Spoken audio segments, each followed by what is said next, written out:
was 22 years old when I came to prison. I was 30 years old when I went to prison. I was at the age of 19. I just turned 19. Hi, I'm Chris, and I help life-sentenced men transition from institutionalized prison life back into society. Every one of our men has already served 25 to 45 years in prison. I serve on the board of the Corrections Transition Program at Everglades Correctional Institution in Miami, Florida. I teach these men life skills and how to speak, listen, and think. So when they get parole, they become assets to their communities rather than liabilities of the state.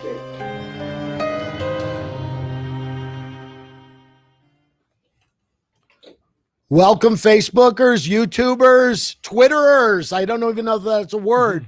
Men Going Home. This is a new show right here at Miami Community Newspapers with my good friend Chris Wolfe, who has been a member of the Corrections Transition Program at Everglades Correctional Facility, founded in 1997 by FIU professor Dr. Rebecca Sheeran. And Chris, welcome here to Miami Community Newspapers and this new show, Men Going Home. Well, thank you, Andy. It's always a pleasure to be here with you. Yes, good to see you.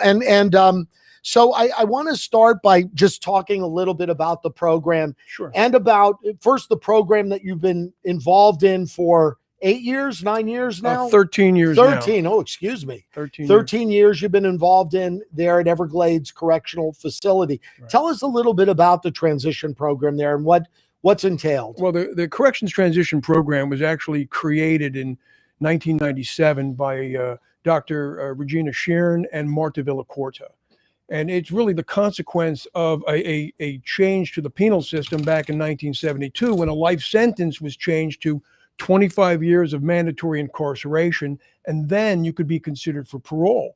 So Marta Villacorta, who was a former warden at a woman's prison and then also a high-ranking state official with the corrections department, she came up with the idea. She had the foresight to know that in 25 years these men were going to get out, and we needed to do something to prepare them for their release. You can't just walk a man to the front door after 30 years of incarceration and say, okay, you can go home, go.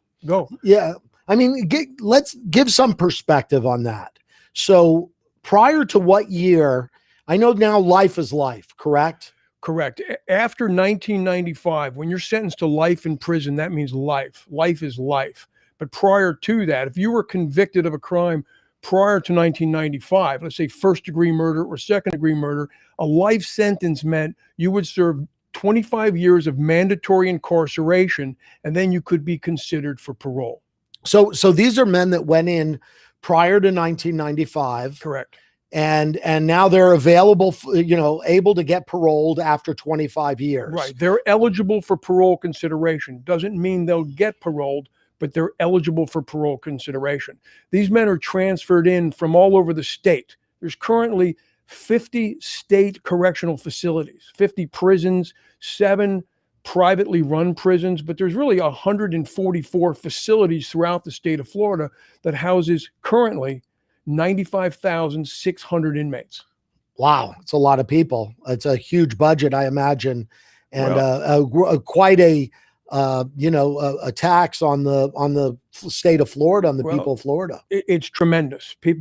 Last year, the state of Florida allocated $2.4 billion to the Florida Department of Corrections. Jeez. The Florida Department of Corrections is the largest state agency in the state of Florida with almost 25,000 employees, and it's the third largest corrections system in the United States. So let's talk specifically about the Corrections Transition Program. Okay. So prisoners come from other facilities, and I guess they're chosen to come into this program. Is that how it works? Correct. There are 3 parole commissioners in Tallahassee who are appointed by the governor. They serve 4-year terms, and they review the convicts' files. Remember now, there's only about 5,000 inmates throughout the state of Florida who are still eligible for parole. We have now a community control system where now you serve 85% of your term, and then you're released. But there's still only about 5,000 inmates or convicts who are still subjected to the old parole system. So what happens is these commissioners review files. They review the files and they decide which convicts from around the state, because of their salient good behavior, should be considered for parole. And then they are transferred into Everglades Correctional Institution. Okay. And the program in general, what are some of the things that you do with these inmates to prepare them? You specifically, and just the program in general.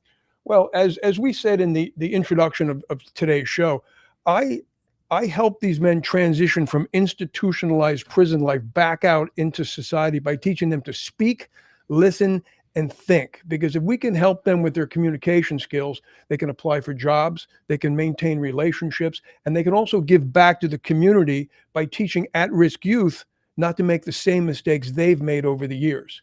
That's what I do. I created the Voices of Time Gavel Club, which in essence is a Toastmasters club, which is mandatory for the men to attend. So we've got about 115 men who currently attend the meetings. All right. So that's what we do. And that's been in effect for 13 years. That has a big effect on their lives because these men are in prison and they're told what to do. They're treated like children when they don't do what they're told to do. And it destroys someone's self-confidence and self-esteem. So when you develop these skills to stand before an audience and effectively communicate your message or thought process effectively, it does tremendous to lift somebody's self-confidence and self-esteem.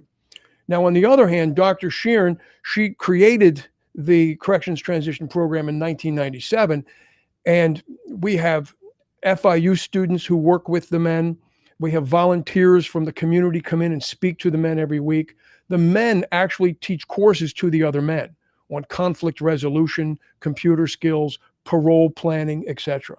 What a typical person that participates in this program. You've been doing this for 13 years. Correct. So I guess you've seen some men that come in fresh into the program. Oh, what are they like and where do you hope to get them over time? Well, every man that comes into the program has already served a minimum of 25 years in prison.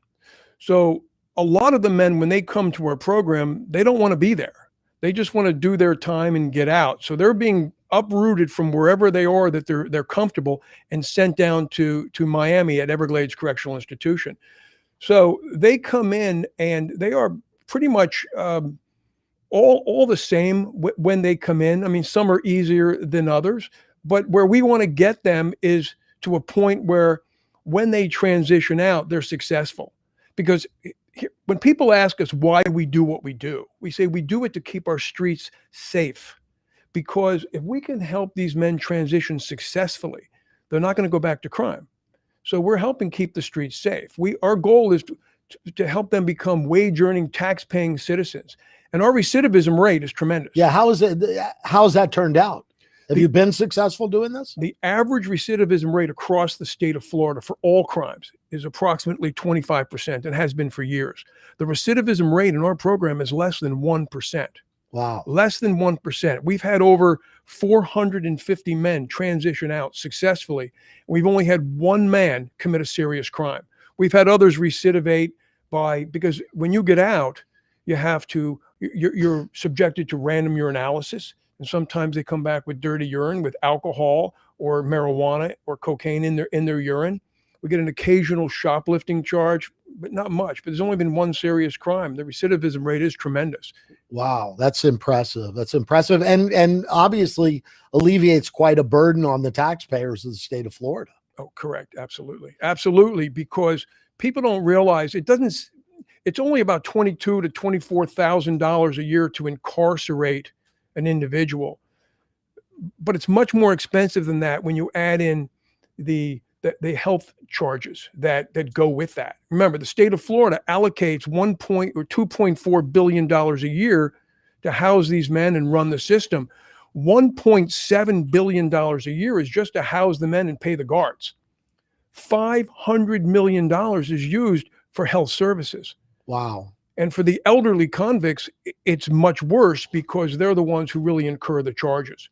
An, an elderly convict is considered anybody over the age of 50 who's still in prison.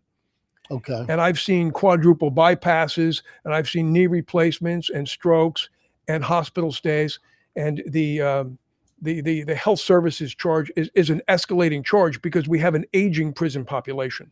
And the numbers you're giving us probably don't even reflect the amount it costs the public to, like, a guy's out on parole, he's got a parole officer, right? So there's a certain expense associated with these individuals once they get out of prison, just monitoring well, them, the I imagine. $1.7 billion used to run the prisons is also including the cost of overseeing 165,000 convicts who need supervision who are already out. And that includes the men on parole. Okay. So Men Going Home, tell us about the show. I mean, obviously you've been there for 13 years. You've been close one-on-one with a lot of these people that have, committed pretty horrendous crimes. Correct. And so the stories must be very compelling, I imagine. Tell us a little bit about Men Going Home, about the show that will be here at Miami Community Newspapers. Tell us a little bit about the program and what we can expect to sort of listen to and see when we watch it. We hope to raise, public awareness of who these men are. These are society's throwaways. Once they get put in prison, their families stay in touch with them for a period of time. And frequently after a certain period of time, usually not very long, the phone calls stop, the mail stops, the visitation stops. So we have access to a segment of society that people know very little about. And what's interesting is that when you tell somebody that this man has been convicted of first-degree murder or second-degree murder, there's a fear element like, oh my God, Chris, do you feel safe when you go there? And I feel very safe. If anything ever happened to me out there, the men would circle around me and protect me. Most of these men are just like you and me, except they're wearing blue uniforms and they made a bad choice or a bad decision. None of these men are serial killers. The drug deal's gone bad, robbery's gone bad, and unfortunately somebody ended up killed.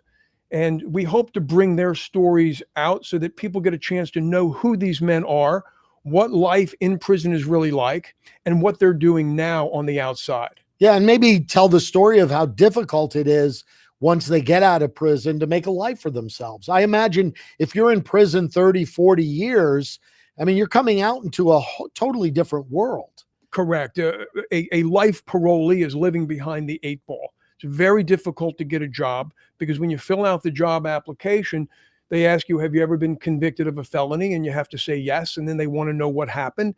And usually, in many cases, they won't hire you. Now, our guys do get jobs as roofers, landscapers, dishwashers. The one job that men seem to do very well at and make a fair income at is truck driving. And we've got a number of guys who are doing some truck driving as well. Okay. Well, I know you brought some of these stories on video, on tape here. Correct. With us. Some of these guys, we can hear them in their own voice, tell a little bit about their story. Why don't we go to a few of those clips here and then maybe you can elaborate on what they're saying. I think the first one is a gentleman by the name of Henderson. Can we go to that, Tommy, to that clip?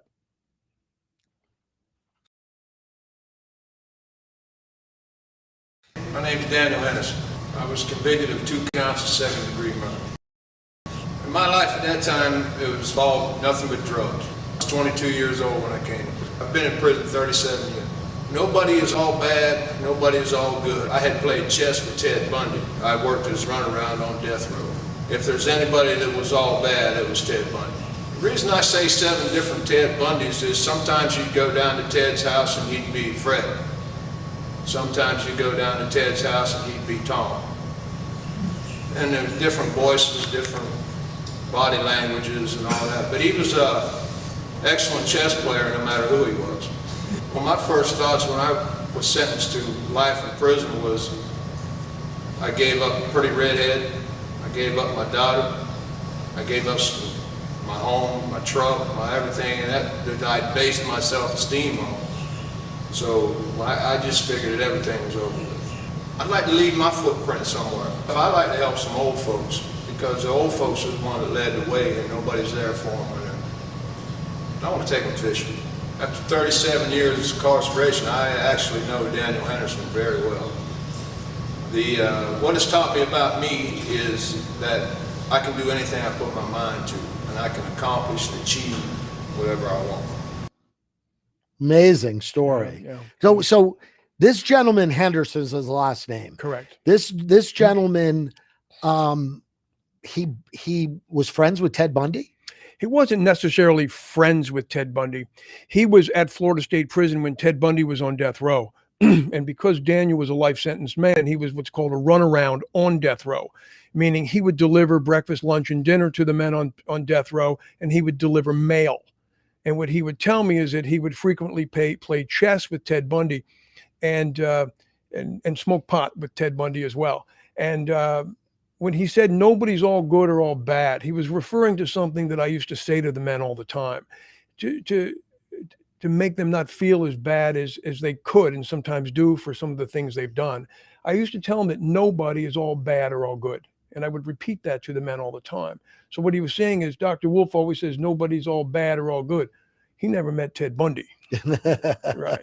But Daniel's a tragic story because I have pictures of him at home that he gave me where he's opening Christmas presents under the tree when he was 10 years old, or where he's playing Little League football.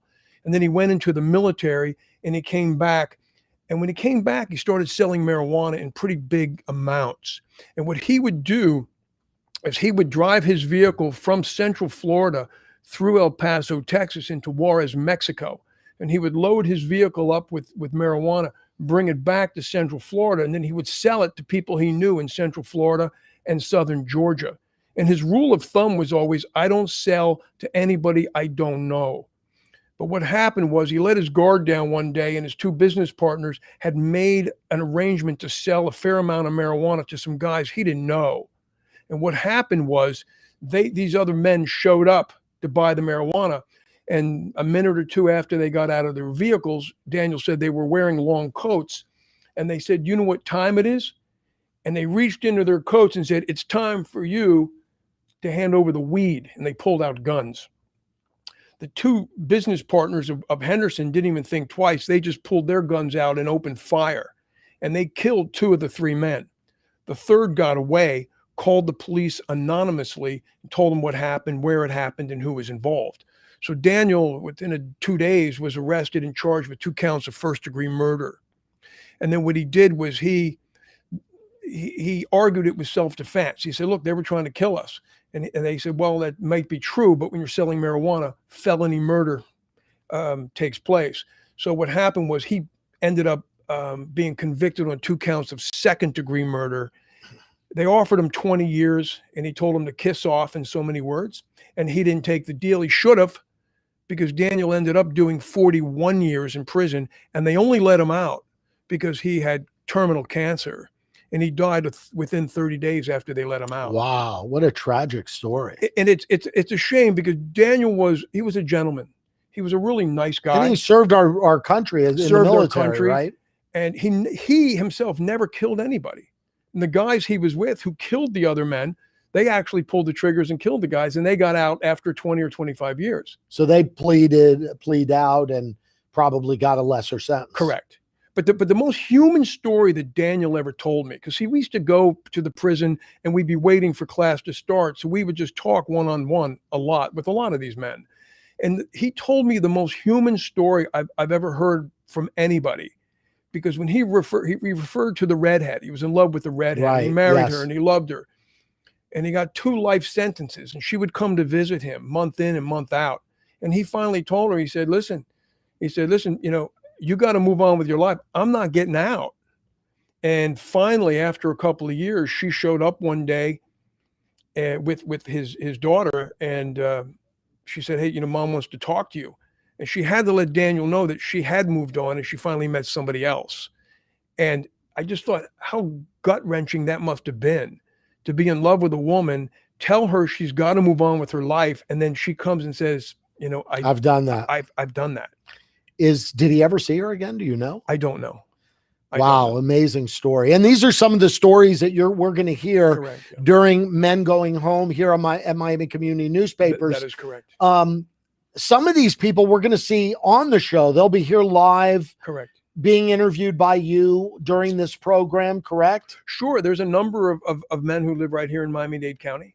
And you don't know they're here. And I always say that's a tribute to the success of the Corrections Transition Program, that we have many men who were convicted of first, second-degree murder, spent 30 plus years, 40 years in prison. They're out living amongst us, and they blend right in.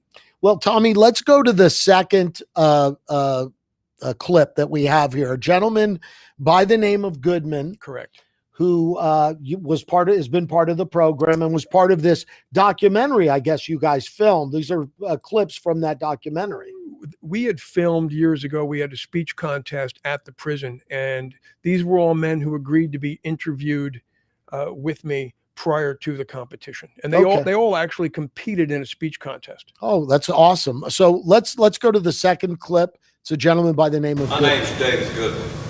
I was convicted of 3 counts of first-degree felony murder. And I fell in with a group that imported 20 tons of marijuana from South America in January of 1977. I was 30 years old when I went to prison. I came from a very good family and was in a very good family. I spent about 3.5 years on death row. For someone who had never been incarcerated, to be locked in 24 hours a day, basically, it was very hard. I didn't notice the hardship of being there as much as I did the loss of all that I had gave up by my choice. I will be 68 years old if I am paroled when I go up again. I wish to be with my family, have a garden, and be involved in everything that I can with the church. There you go. Wow, that's he looks familiar. In the first clip that we saw, the intro, there was a photo of a gentleman, looked like maybe 30 or 40 years ago. Correct. With a young family. Was that him? That was looks him. like the same That person. was him. I also have a picture of those same young girls hugging him when he walked out of the prison doors a few years ago. Okay, so he's been released. He He's has back with that family? Is he still back with the same? Well, he's in touch with his family, yes. He's very close with his family, yes. And he lives here in South Florida? No, he lives north of Tampa, somewhere between Tampa and Tallahassee. You know, when I hear David's story, I'm reminded of something that I see over and over again out at the prison. We are all just one bad decision from incarceration. And I tell people that all the time. We are all just one bad decision from incarceration. Because what he did, his story was that he was, like he said, he was 30 years old and he had a wife, lovely family, supportive parents, very religious family. And what happened was he was studying to get his master's degree at Florida State. He hurt his back and he couldn't do his regular job. So he started making some additional money selling marijuana. As he said, a few ounces, then a few pounds, then a few more pounds. And he said, Chris, my ship came in because he was brought in to help 17 other people unload 22 tons of marijuana off a ship that was coming up from South America. It was right off the Panhandle back in 1977. But what happened was 3 people who weren't supposed to be there while they were unloading and loading this marijuana came by. And the person in charge of that operation ordered that they be tied up and taken away, and that he was told they would be let go after the operation was finished. Unfortunately, they weren't. They were taken to Georgia and they were killed. David had nothing to do with that. Nothing to do with that. But there was an FBI informant involved with the 17 people, and everybody was cutting deals with the prosecution. And when the music stopped, David was still standing. He got 3 first-degree murder charges, felony murder, even though he didn't do the killing, and he spent 4 years on death row. Wow. And was he there when these 2 people were killed? No, he wasn't even there. They were driven off to Georgia. He was in Florida. They were driven to Georgia and killed. He wasn't even there. So what happened 4 years later was his attorneys, the conviction was lowered to life in prison. And he was at but you just said he spent 4 years on death row. 4 years on death row. And he really never shot a gun at anyone. No. Knifed anyone. No. Really personally committed a murder. My perception has always been that you're on death row. You've killed people. Correct. gruesomely. But that's And- not always the case. Wow. Right. So then what happened was he was more protected on death row than in the general population at Florida State. So his primary guard on death row said, "Do you want to stay here?" And he said, "I want to get away from death row. I just don't want to be here." And he could take care of himself. He's actually a lot older than he looks. He's well into his 70s at this point. And he stayed in prison for another 37 years, and he was paroled after 41 years. Wow. How long was he in the program at Everglades? He was in our program for probably 3, 4, 5 years, maybe at the most. Is that about average? Is that typically when people come to or inmates come to your program, how long typically do they stay there? They're usually there for at least, I would say, 2 to 5 years. Once in a while, somebody gets out rather quickly, but not too often. But I would say the average number of years it takes for one of our men to get paroled is 32 years in prison. Even though they're eligible at 25, they don't usually get out at 25. It's usually 31 to 32 before they get out, if they're going to get out. Well, again, fascinating stories, men going home. You'll be able to see that right here in Miami Community Newspapers, some compelling interviews. Let's talk about a couple more if we can. Sure. It looks like we've got some time here. A gentleman by the name of Larry Daniel. Larry Daniel. Now, Larry went through your program. He was with you for several years in the program. He was there for a number of years, not too many, but probably 3 to 5. And he's out now? He is out. He's been out for several years. And Larry was an excellent speaker and a great leader. He was a real asset to the corrections transition program. He actually assumed the top leadership position in the program before he was paroled out. And you remain in touch with guys like Larry and Henderson and Goodwin? Well, they're usually all Facebook friends. Okay. And I may see them periodically if I attend an event at the prison, but there hasn't been anything at the prison lately because of the coronavirus.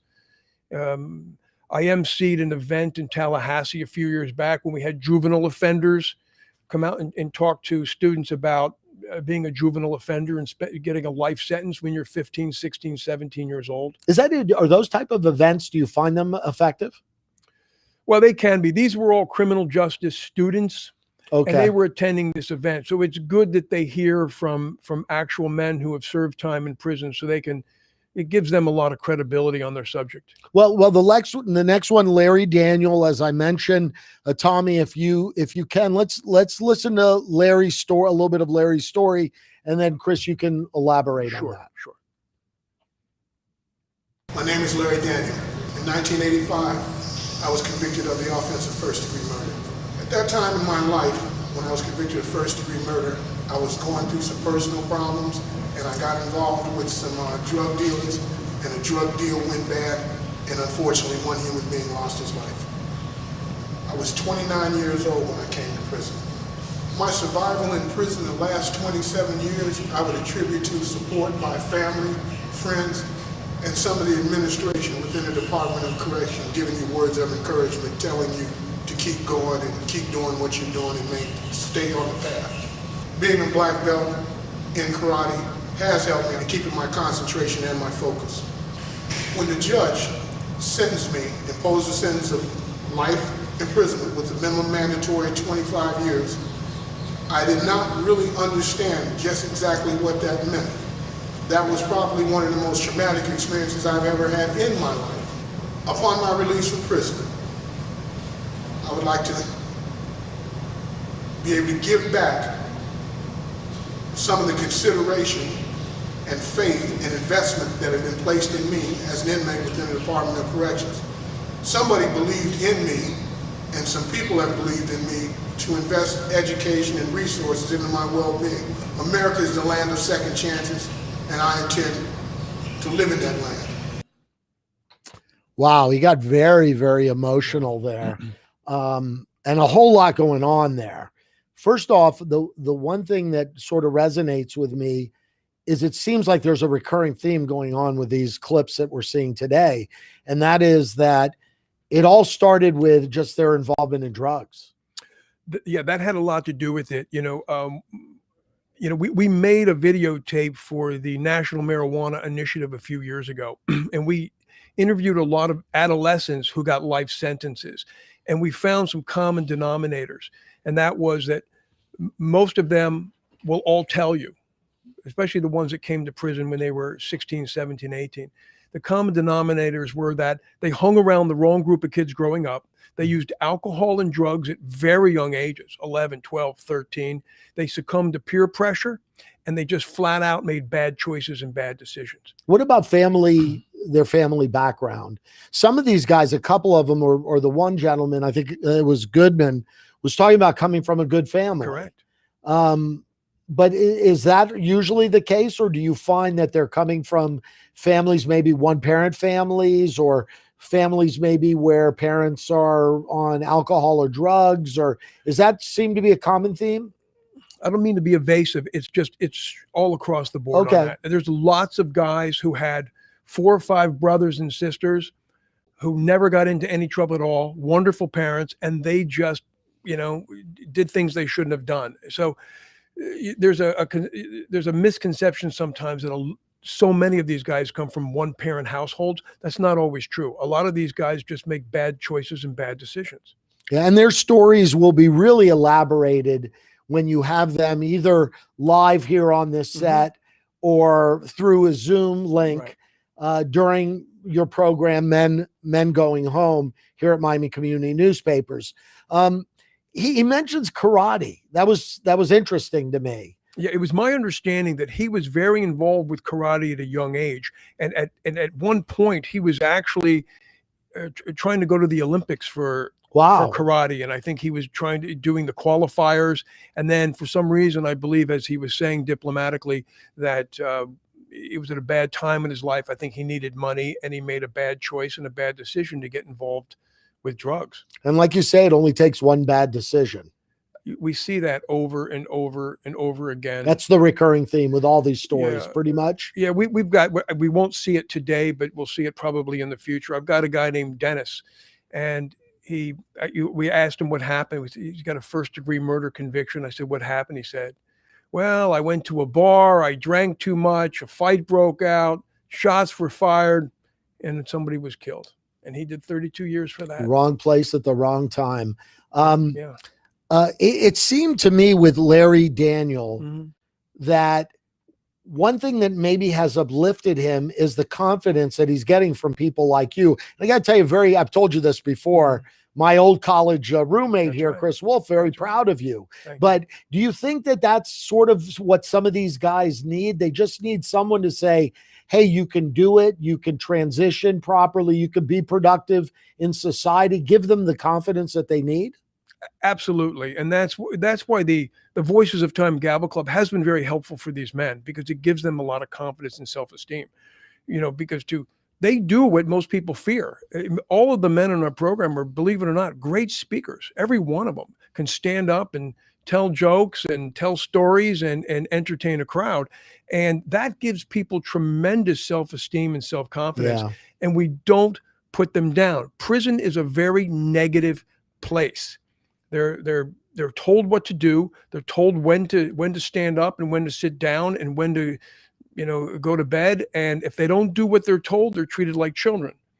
And it's not a place that stimulates a lot of confidence or self-esteem. So this more empowers them to go beyond being told when to stand and when to sit. Correct. Well, and Larry in particular, he does a lot of speaking with at-risk youth. And because of his black belt experience, he lays down on a bed of nails and somebody puts a cement block on his stomach. And really? He's wonderful with children. And he really has taken it to heart when Dr. Sheeran told him, you got to give back to society and help other people not make the same mistakes you've made. Well, we have time for one more of these clips. Great. And I'd love to see it. A gentleman by the name of Ojeda, correct, who's from down here, as you explained to me prior to coming on here at Miami Community News, explained to me he grew up right in this area in Westchester. I believe he grew up in the Westchester area of Miami. Okay. Okay. Well, let's hear what Ojeda has to say, and then you can elaborate a little bit on his story. My name is Alberto Ojeda. I was originally convicted for first-degree murder. I got involved with a lot of drug smugglers. And it came to a point that one of the guys that I knew stole something from these people, and I had to be responsible for it. I had to be accountable for that person. And it led to this unfortunate situation where we got into altercation and one life was lost. I just turned 19, just a very young age. I didn't have too much knowledge. I didn't have responsibility that actually took and valued life at that time. I have been incarcerated now for 31 years. I didn't have value in life. All I wanted was, everything was for me, me and me. I have spent 31 years of life in prison. I want to go back out there. The rest of the time I have, I want to dedicate it to the youth. Not just to the youth, but to the older people, their grandparents, their fathers, their mothers and grandmothers. They have struggled all their life to give us a life to live for, to give us a better world to be in. And we steadily keep destroying it because the future is our young people. If we don't give them some kind of light, give them some kind of hope, there is going to be no future. Life is just going to die off. You know, what resonates with me when I hear him and see him is he looks like guys I went to high school with. Correct. You know, and I graduated from high school here in Miami in 1978.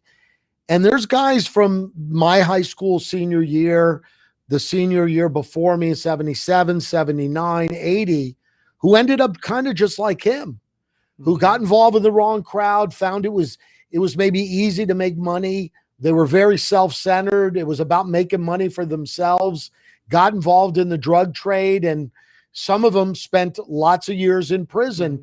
And it's surprising.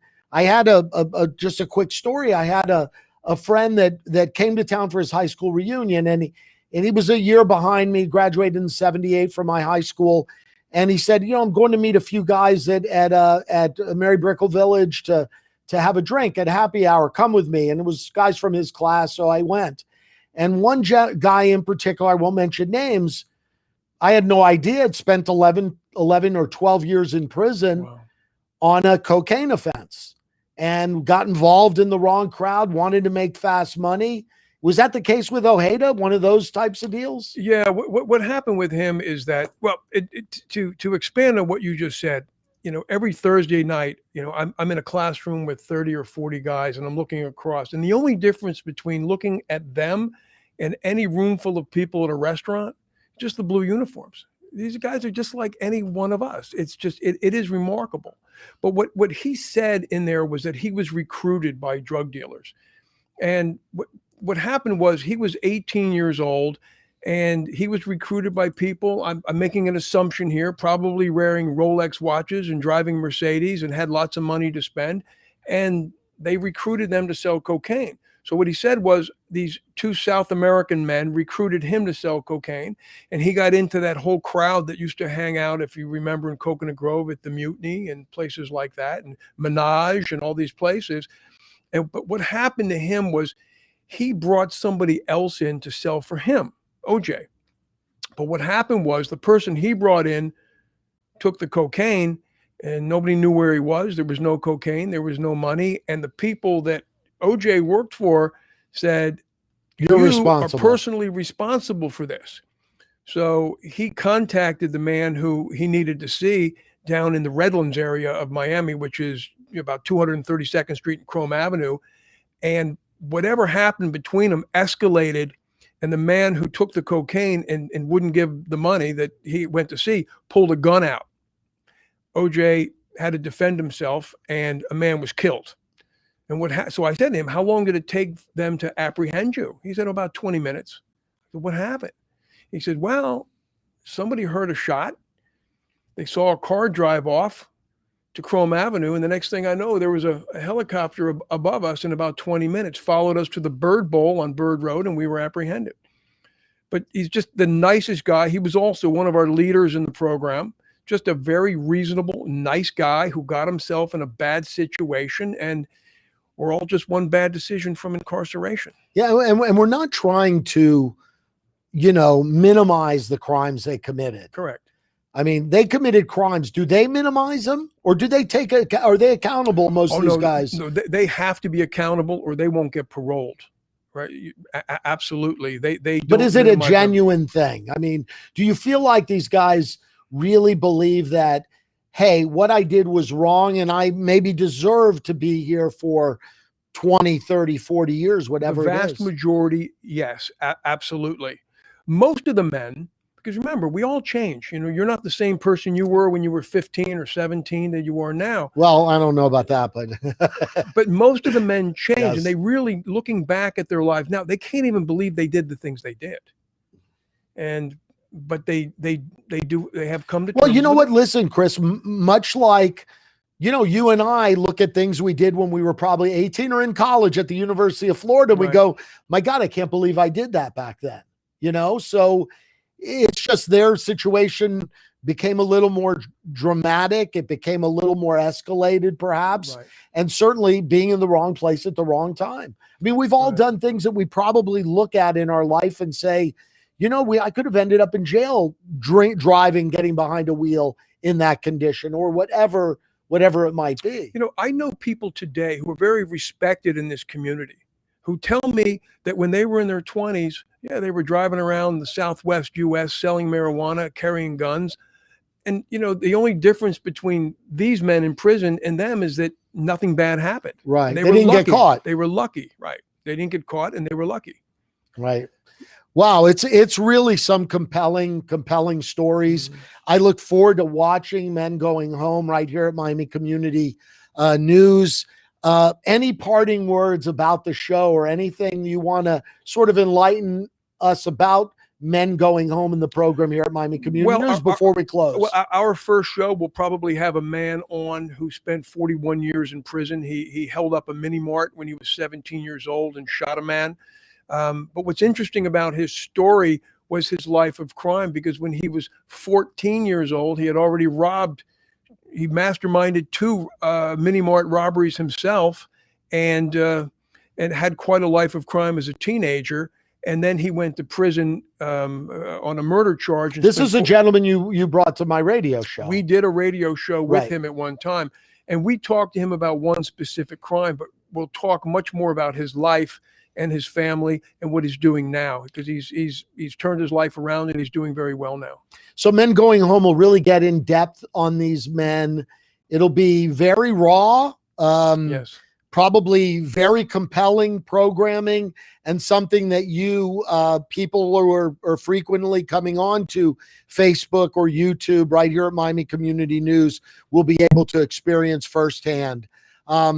Any other parting words, my friend? No, it's a pleasure to be here. It's a pleasure to work with you, and I look forward to Men Going Home in the future. Thank you. Yeah, I mean, you mentioned remarkable, the word remarkable. It's remarkable to me that the amount of money we spend in the state of Florida incarcerating individuals. I'm not saying we shouldn't incarcerate people. Certainly there's some people in jail that probably should never get out, right? Well, another aspect that we'll talk about is adolescents getting life sentences, because that's something that they should make some adjustments on that, because what's happening today in the state of Florida is that an adolescent who commits a crime gets the same sentence as a 40 or 50-year-old man, yet adolescents don't reach full maturity until the age somewhere between 18 and 28, yet we're holding them fully accountable, and there has to be some adjustment for that. Well, that and all sorts of issues that go along with this. You know, we've seen in America this summer, racial injustice and what's happening in the streets. You know, I say there's we have a criminal justice system that really needs to be overhauled in America, and Yes. taking a look at not just what happens with policing on the street, but all the way to who we're sending to prison and for how long and at what age, and all these sorts of issues. And these are the things that are going to be discussed and, festered, if you could, into or delved into, I should say, on your show, Men Going Home, here on Miami Community News. Absolutely. Chris Wolfe, thanks so much. Thank Thanks you. for all you do for us here in South Florida. Well, Hey, thank man, you. you're keeping the streets safe, right? That's correct. Well, thank you. Thank you, Andy. Thank you so much, Chris. Thank you for watching today on Miami Community News. Stay with us, and you're going to see some great shows. Men Going Home. You won't want to miss them right here on Miami Community News. Thanks so much and have a